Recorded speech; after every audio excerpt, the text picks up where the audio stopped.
Hey everybody, I'm Desola, your DIY expert, and you're watching How To Anything. Today we're gonna be changing a shower head, and I'm super excited about it because it's one of the easiest DIYs you could ever do. And there are a lot of shower heads to choose from aesthetically and functionally, so make sure you choose the one that's right for you. There's minimal prep when it comes to changing a shower head. The only thing you really need to do is get a towel and cover up the drain because you don't want anything falling down the drain. You don't want to lose anything that you may need to use. And that's it. You ready? All right, let's get to work.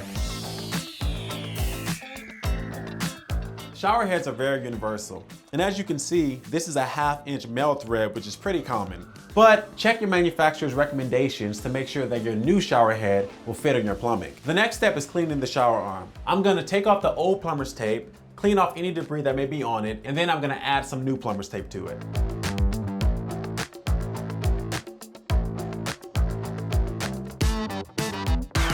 Shower arm is clean, new tape has been applied around the threads, and now we're gonna open up the new one and install it.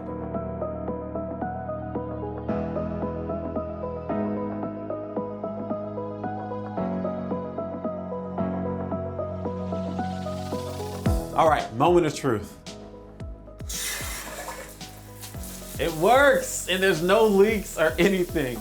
But if you do have a leak, all you have to do is add some more plumber's tape to it and then tighten it up a little bit with a wrench, and that's it. We did it, we did it. Look how easy that was. Thank you so much for watching, and remember, all you have to do is go to your local Lowe's to find everything that you need to change your shower head. And if you have any trouble finding anything in the store, download the Lowe's app and use the map search. Also, like and subscribe and comment down below to let us know what you want to see next. See you next time.